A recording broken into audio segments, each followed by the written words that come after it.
Boom, coming in hot, Chinchy. What's going on, brother? Where's the magical mystery tour taking the cases this weekend? I'm down in Dunedin, Florida, dude. I'm catching, trying to catch Jake's game, but I came down Wednesday. He didn't play. Thursday, last night we went, and the game got rained out. So today's a doubleheader, and he's in the first game. So tonight's the first night I'll see Jake play. All right, well you I get to had hang dinner out. last night with him, though. Yeah, what'd you get? You get like steak and stuff. What do you get down there? Give me a nice Delmonico steak right here, dude. We're staying at a place called the Fenway. Like over 100-year-old hotel right on the water. Like you're not on the you can't go. There's no beach. Right. You're overlooking the water. Nice. So it's nice. But they got great food here, dude. Great food. Yeah, let's go. There you go. All right, somebody who's eating real good is Paul Skenes, dude. It's funny. We were talking before we came on. It's like everybody's like, oh, the Reds are gonna win 3 straight against the Pirates, and the Mets are gonna lose to the Brewers, and it's gonna be a wild card switch up thing. But that, like, you're not just playing the Pirates, you're facing Paul Skenes yesterday. Right, dude. You might as well be facing like the 27 Yankees. No, seriously, you're facing the guy with a 1.94 ERA now. You know what? When you watch the Reds, because everyone was like, "Oh, he gave up the most hits he's ever given up, 7 hits in 6 innings." I was like, "Is that the most?" I can't believe it. It's crazy. 36 big league stars. I couldn't believe it. And I think that just shows how good Skenes is. Dude, I wanted to. I was reading an article, and he said something so good. I think this is good for all the kids out there. Talk about accountability. When Paul Skenes, so he said, they were asking him. They said Skenes enjoys the challenge of pitching with runners in scoring position. He's held his opponents to a 175 batting average in those situations this season. Then he says this. Yeah, that's where you see what you're made of. I think that's the biggest thing Skenes said. I think every time you go out there, you see what you're made of. Sometimes when you get that external pressure rather than internal pressure, I guess. If I'm pitching out of the windup, it's all internal pressure, however you want to call it, but you don't have a lot of room for error there. So you just see what you're made of. I mean, I like that. Hey, we're about to find out. There's a couple guys on base. The Reds have put together a couple singles, but we're going to see what we're made. I'm going to see what I'm made of. What he's basically saying is, I'm going to see what I'm made of. And I say that to all the kids out there, like, go see what you're made of. Go see what your work translates into. Go see what your mental game, if you've been talking to yourself the right way, having great self-talk, go see what you're made of. It's you versus you when you're in that box or you're on the bump. And I love that. He's not talking about the Reds. He's talking about himself. I'm about to see what I'm made of here. I'm about to see how tough I really am or how good I really am. If I can make a pitch here and there, then you look at, teams are hitting 175 off him. The thing about Skenes, if you're going to get him, you got to get him on a big fly. You're not going to string together 2, 3, 4 hits against this guy and get a big inning. You're just not. You got to hope for a walk or maybe a hit, but you got to hit him out of the park. If you want to beat Paul Skenes, you got to beat him into the stands. And, he doesn't give up a ton of home runs. And a big reason why, Chinch, that mentality. You don't think he's thinking that every time? About to see what we're made of. Let's get it on, one-on-one. Yeah. Imagine having a 1.94 ERA and 24 starts and being 7-8. It's unbelievable. Last year he had 23 starts last year. He has 24 now, and he's basically he had a 1.96 ERA last year. He's got a 1.94 this year. It's unbelievable. Do you think he can win the Cy Young being a below 500 pitcher? Absolutely. It's happened, right? What did Greinke had a year with the Royals. Yeah, he was like 12-14 or something like that. Yeah, I got no problem with getting the Cy Young award if your team stinks and you're great. That it's almost like amplifies how good he's pitching. Like, yeah, exactly. I don't know, unbelievable. Another team that's getting there and moving in the right direction. We talked about them a little bit last week, but dude, the Seattle Mariners are coming for the Astros. They're coming for the wild card. The wild card is extremely exciting. Right now in the AL, you got the Red Sox, who are doing great. You got the Mariners and the Yankees are teetering. You got the Guardians a game and a half behind. And then the Texas Rangers are a game and a half out of a wild card. So you got the Central, the West is crazy. The Yankees are struggling. The Red Sox are awesome, and the Mariners are awesome. So let's see. What do you got there? Well, I love what Jerry DiPoto did, because you go back and look at the break. Look at the deadline. people went for so much bullpen help. That was the big thing. The Mets got a ton of bullpen guys. The Padres did too. And it was all their bullpens are better. Well, the Mariners already had the pitching. They needed the offense. They needed to lengthen that lineup. And they go out and get Suarez and Naylor, which Naylor was a little banged up last night. Hopefully he's okay. He had to come out of the game. But when you go look at this lineup now, Championship, the Mariners, and you look at that rotation and everything they have in the bullpen, Arozarena having an all-star year. Raleigh having an MVP year. Julio Rodriguez really getting it going these last couple months. Naylor's had an all-star type season. Suarez, obviously what he's doing, close to 40 home runs. Jorge Polanco's now your 7-hitter when before he was like your 3-4 hitter. He's having a nice year. J.P. Crawford, Canzone. I mean, there's some really good – that lineup is now really lengthened. Now you look at the Mariners and go, they got a real shot. They're 1.5 back of the Astros. The Astros are struggling a little bit. Mariners have won 4 in a row. They're, what are they, a game and a half up in the AL wildcard too. So, sometimes we forget about the West, I think, sometimes. It's nice to look at that race and go, okay, the Mariners are now right where they want to be. The Rangers are kind of hovering. They're playing better baseball. Our boy Brett Boone out there, taking over as the hitting coach. They're doing better. So, it's getting fun. It is. I'm looking at the team leaders in a lot of categories. Look at your Mariners now. They have the 3rd most home runs in baseball, not just the American League, baseball. So you put that with their pitching staff, and they're coming, man. On the flip side, we got. Hold on, where were we looking here? We were just talking about this before. Sorry, I'll edit this. Oh yeah, no. Wait, hold on. I'll tighten this up. Let me find. I lost my train of thought for a second. Oh, the Rangers I'm going to bring up. Oh, all right. What is your take on the Rangers? How good can they be? They're 4-6 in their last 10, but they're hanging in there in that area. They have, I think, top pitching ERA in baseball. They're getting up there. Their pitching staff has been dominating. They're not hitting too many home runs and hitting for too much power, but can they make a run? Who do you think the best pitcher is on that staff? Right now, it might be Eovaldi. There you go, dude.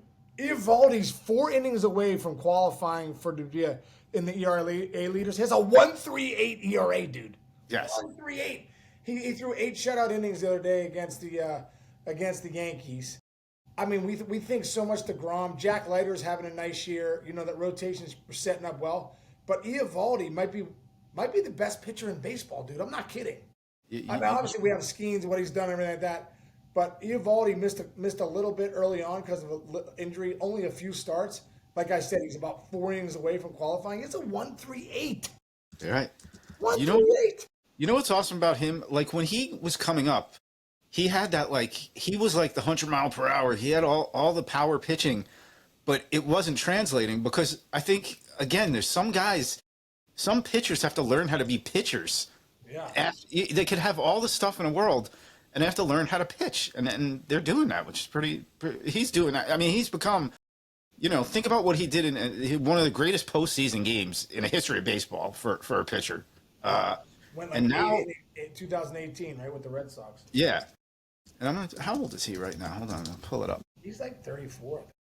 Yeah, sometimes it takes. Yeah, he was born he's 35 years old.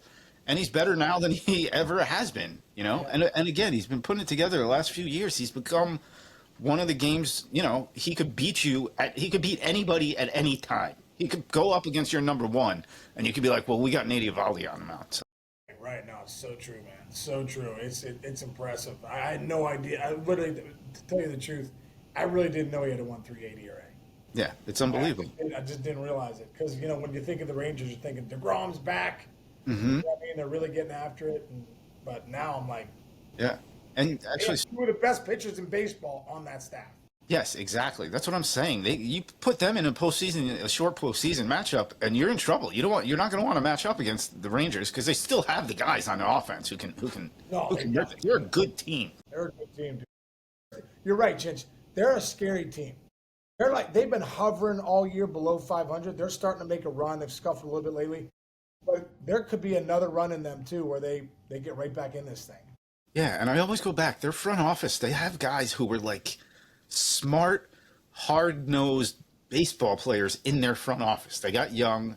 They have who's your boy, the shortstop, who's a consultant for the Rangers, Michael Young. Michael Young, yeah, they got You Chris know, Young, Michael Young.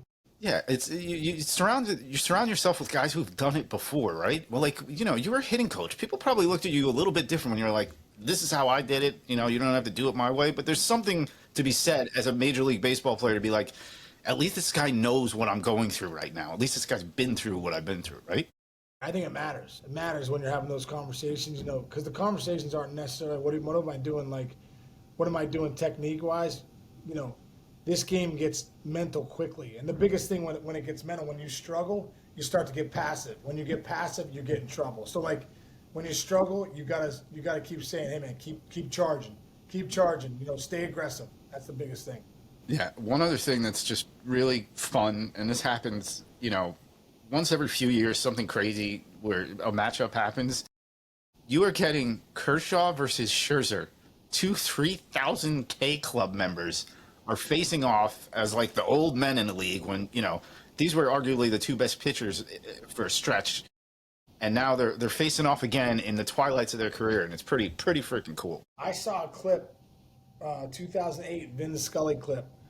They were talking about how it was the Diamondbacks versus the Dodgers. It was getting ready to be the two oldest pitchers in the league, and maybe one of the biggest matchups ever. Only the first time two 40-year-olds had matched up, and it was Randy Johnson versus Maddox. Those guys end up getting scratched for the game, and Vin Scully goes, "Well, we got two youngsters tonight. We got Max Scherzer for the Diamondbacks versus Clayton Kershaw with the Dodgers. Kershaw had 2 career wins, and Scherzer had 0." Isn't that incredible, dude? Like, it's amazing how the energy of the universe works, where it's like, Yeah. oh, now they're the two 40-year-old guys matching up, two of the best guys ever. So that's pretty cool. Yeah, it is cool. I got one more question for you. Dude, What were you going to say? I wanted to talk about one other guy really quick. Go. I like to even do a clip on him, to tell you the truth. All right. Bo Bichette, man. Are you paying attention to what he's doing? It's been incredible. I mean, you go back and look at the Blue Jays the other day in that Rockies series. I think they scored like 45 runs or something more than 60 runs, something ridiculous. And dude, Bo Bichette, you look at that lineup and you go, oh, you think Guerrero's having a nice year, hitting 879 OPS. Bo Bichette, I believe, is leading the major leagues in hits. Uh-huh. He's now hitting 300 with an 815 OPS, 16 bombs, and 78 ribbies, dude. He's leading the Blue Jays in RBIs, too. He's got more than Guerrero has. More than Guerrero's hitting over 300, 16 homers, 815 OPS. You talk about one of the kind of flying under the radar because coming into this year, Bo didn't have a great year last year. He had his calf, was a little banged up. And, I think people kind of wrote him off. And, I think he came into this season saying, oh, yeah, you're going to know who Bo Bichette is you're going to know that I'm one of the best shortstops in the game when this season's over. And here he is, man. Toronto's in first place. He's a big reason why. He's a huge reason why. If you watch these games, he goes to right field better than anybody in the game, Chance. He can take that ball middle in, bam, shoot that to right for a hit. And I'm excited, man. I'm excited for Bo. I'm excited for the Blue Jays, for how they're playing. It's a fun team to watch. And right in the middle of all this awesomeness for the Blue Jays is Bo Bichette hitting home runs, hitting for average, driving in runs, and being the catalyst he's been for years. And like you said, when you looked at the Blue Jays coming in this year, hey, Vlad and Bo are going to be free agents after the year. I mean, they have a real decision to make right now, the Blue Jays, whether they bring back Bo Bichette or not, because this guy's been one of the best hitters in baseball. Yeah, to your point, not only is he leading the major leagues in hits, he has 12 more hits than the number 2 guy, Manny Machado, in 2 less games. Okay? Wow. Here's another thing. He's having a Sean Casey type season. He's hitting 301. He's got 16 bombs, but he's got 34 doubles and 78 ribbies. Wow. That is very much like a Sean Casey. That is. Yeah, that's it. Dude, I love that. The 34 doubles, he's going to get 40-some doubles. He's going to have 40-some doubles, 20-some bombs, hit you 300. He's going to drive in 100. I mean, dude, it's a great year. I think he's flying under the radar too much. There you Right? go. Because everyone wants the big home runs. This guy's one of the best hitters in the game, man. Literally one of the best hitters in the game. And at the end of the day, I know people still say, "Oh, average doesn't matter." You know what matters to the players. If I'm hitting 300, that means I'm doing something pretty much every single night, and I'm hitting good pitching. Yeah, and you love to see it. You got 8 guys hitting over 300 right now, and some of them are power hitters. That's probably, I haven't gone back and looked, but that's probably higher than most years because we haven't had that in a while. And you got a couple guys that are circling 298, 299, Yeah. 296. Nice to You see. love that. Yeah. And by the way, Vlad Guerrero is at 296. Nice, dude. He's a great hitter too. Yeah, you got guys back to back in the lineup who are going to put the ball in play. That's real good stuff. And again, we not just because you know a guy who plays for the Blue Jays now that's very close to you. We've been saying it for years how great that front office is. Yeah. Everybody wanted them to trade either Bichette or Vlad last year at the deadline, and the Blue Jays aren't going anywhere. And now here they are, one of the best teams in baseball this season because of patience with their players. No, you're right. Sitting back and saying, you know what, we like these guys. They're we're not going to go out and just trade them and get a couple prospects back. These guys are elite players, and they're going to be elite. If they're elite, we're going to be an elite team. And boom, they were right. Ross Atkins, Mark Shapiro, they were right. There you go. All right, we've said it all. All right, hopefully you get to see some baseball tonight. We'll guess. 5:00 game. I'll be right there. I'm right there in the. I don't know. It's general admission seats, so you can really pick your seat. I was gonna say right there in the front row, but I like to go on the third base side so I can see Jake, the side view of Jake hitting. I always think that's fun. Oh, I like that. Yeah, that's how I used to edit videos. I used to like seeing the videos of the side angle of you guys. Yeah. Nice. Yeah, you need the side angle, dude. It says so much. Yes. If you're behind them, sometimes at Kent State, in the visiting games, the families would be over the first base dugout, and I would be always the outlier. I'd be no, I'm not watching the game from there. I'm watching it over here. There you go. This just reminds me of one of the greatest big-time World Series home runs of all time. Remember when Jim Leyritz hit a home run, or I believe it was off John Rocker, in that World Series where the Braves were crushing the Yankees, and they came back on a road and started winning? The reason Leyritz says he hit that home run is because not Rocker, I'm sorry, who's the guy? Was it Wohlers? Mark Wohlers. Yeah, it was Wohlers. Wohlers threw a fastball like 900 miles per hour, and Leyritz fouled it straight back, and everybody's like, oh, he's right on it. And Wohlers said, I thought he was right on it, but Leyritz said it didn't hit the good part of the bat. It just happened to hit at a point where when it ricocheted off, it went straight to the back, so he thought I was on his fastball, when meanwhile, I wasn't even close to his fastball. Hangs one, hits a home run, Yankees win. He was on the slider. Yes. Oh, that's awesome. Anyway, awesome. that's why I need that side angle. All right, brother, have a great night with the family. You too. What are you doing this weekend? I'm chilling, man. I'm solo. My wife is at the Sphere in Las Vegas to watch the Backstreet Boys concert. Oh, no, what Backstreet's back? All right. Yeah. Why didn't you go, dude? You not a Backstreet fan? She went with one of her friends. It was like a girls' trip. I hope she's all right out there. It's Las Vegas, crazy. Anyway. That Sphere looks incredible. I know. I do want to go see the Eagles, though. Ooh, that's good. Man, my buddy Kim Nuxall told me I got to go see the Eagles at the Sphere. I heard it'd be incredible, don't you think? Yes, absolutely. Jess said she's so good at going to concerts. She knows how to pick the right seats, and they wound up going higher. I guess the trick of the trade there is don't sit close. Sit further back so you can get the whole Sphere. Right. I heard that tip too. You don't want to be front row at the Sphere. There you go. All right. That's the one time you want the dollar seats, but they're probably not $1. No, they were not. They were. Yeah, how much were they? Were they good? It was expensive.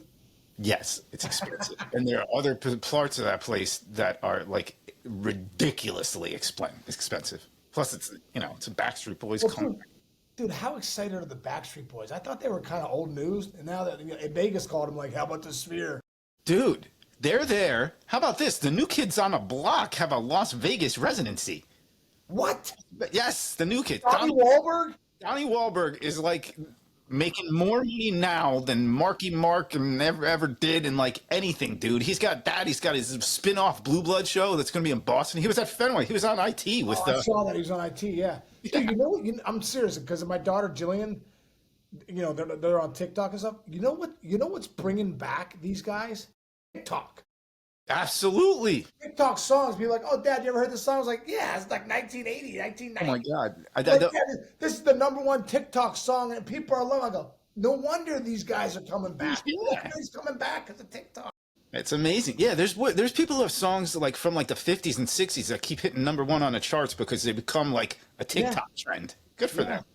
It's about time people get paid around here in this country. I love it. Exactly. Bring them back, baby. Hey, you know what I've been listening to lately? Remember the Commodores? Dude, I'm obsessed with the Dude, Commodores. dude, that song on the night shift. Oh, On yeah. the night shift. Dude, when I was a little kid, Lionel Richie was my favorite guy because he had Richie in his name. So when I was little and Lionel Richie was popular, hello. By the way, here, one last thing. You're looking for. Google that song and find out how scary of a song it is. It's technically he's stalking a girl in high school. If you look at Wait, the night shift? No, the other one, the hello, is it me you're looking for? Oh, yeah. He's like a teacher in high school and he's like obsessed with like Lionel. Oh my God, are you serious? That's great. Yeah. You know, Springsteen has an incredible night shift. Really? I said, oh yeah, that's what I've been listening to that version. And I'm like, who sings this? And then I looked it up. It was the Commodores. There you go. I've been listening to a lot of Dead and Company, like the way they play live with John Mayer playing a guitar and they're bringing in. I've never seen the Grateful Dead live. I've never seen them either, but I would go see Mayer. I would like to. I gotta get into them more. There you go. Me too. I like that song. I only really know like the Old school Dead. Yeah, not like the real. I'm not a Deadhead, obviously. My man Greg Lynn was though. My first trainer with the Reds, Greg Lynn, ultimate Deadhead. That's amazing. All right, you said it all here. All right, you have a great weekend, dude. Have a great weekend by yourself. Oh, You know, I know you'll figure it out. You probably go swimming. yes, I will. All right, everybody out there, thanks for listening. Appreciate you big time. See you next week. See ya.